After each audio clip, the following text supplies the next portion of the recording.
Hello everyone. Here is a disclaimer. This post discusses loneliness and death, so please be warned.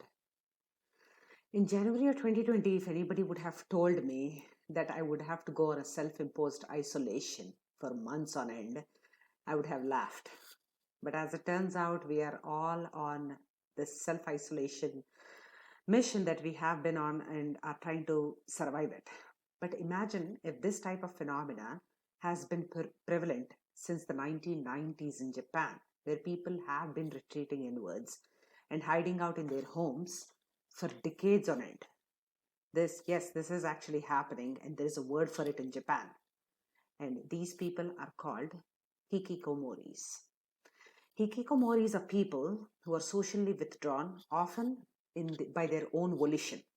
There are currently estimates of 1.5 million hikikomoris in Japan, according to Tamaki Saito, the psychologist who coined this word. These are the people who are isolated socially, psychologically, and spatially. They are what you would call modern day hermits, and they often don't leave their bedrooms for decades on end, months, years, decades. So, the real reason why these men and women choose to become recluse in the first place is multifaceted. There are all kinds of age groups in this um, who can become hikikomoris. So the first kind is all these young teens who just stop going to school because they are not able to keep up with the rigor of the school. There is youth in their 20s and 30s who can't seem to land a job after graduating college.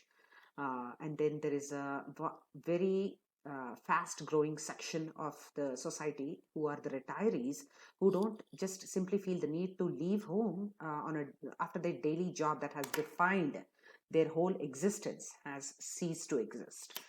So no matter what the reason is, there are a few things that are common for all these people. These people have either been bullied very, very badly um, as they were growing up, or they have conditions like ADHD and OCD and other mental disorders that have gone untreated for a very long time. And these are also the people who seem to be overwhelmed by society's demands and to perform and conform to its roots. No matter what we are talking about, no matter who we are talking about, there is simply these people who seem to, not want to keep up with the times. You can call them people with social phobia, internet addicts, or rebels. But the idea is more and more women are also becoming hikikomoris. And here is the bigger problem. Most of these folks who are hikikomoris have family members who are terribly embarrassed to even acknowledge that there is a family member who is a hikikomori among them. And that's what's keeping them from seeking help for themselves as well as these hikikomoris, that they have to often provide food and shelter for around the clock physical and emotional support. Often these are parents, mothers, and fathers who don't have any medical experience or any expertise to care for these helpless hikikomoris. A lot of questions are asked. So, what do these hikikomoris do all day? So, most of the time they are up all night playing video games and chess with strangers around the world. They're shopping online because just get whatever you want at your doorstep so that you never have to leave home. And they are surfing the internet and just sleep late into the day basically because there's nothing else to do. I first came across this phenomenon on YouTube where a 67-year-old gentleman had passed away.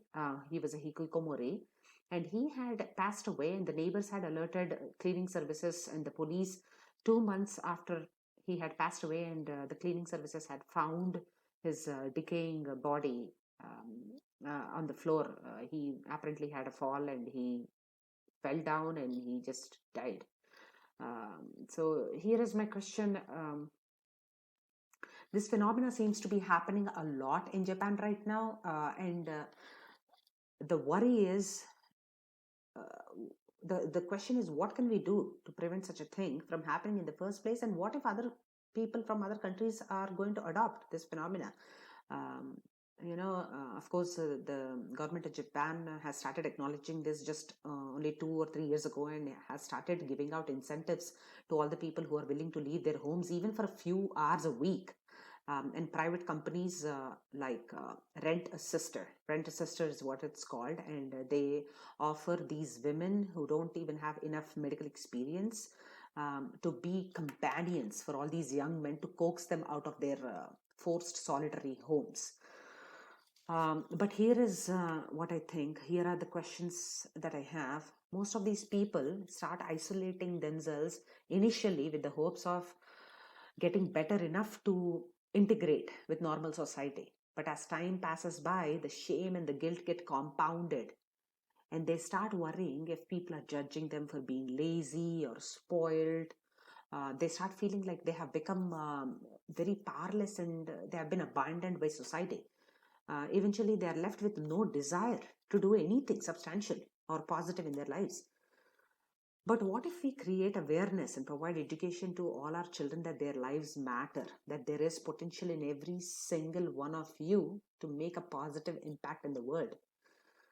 What if instead of prizing productivity and competition in our society, we see our children and our youth for who they are and encourage their positive engagement? What if we just care for each other as humans and communicate as much in words and actions towards one another?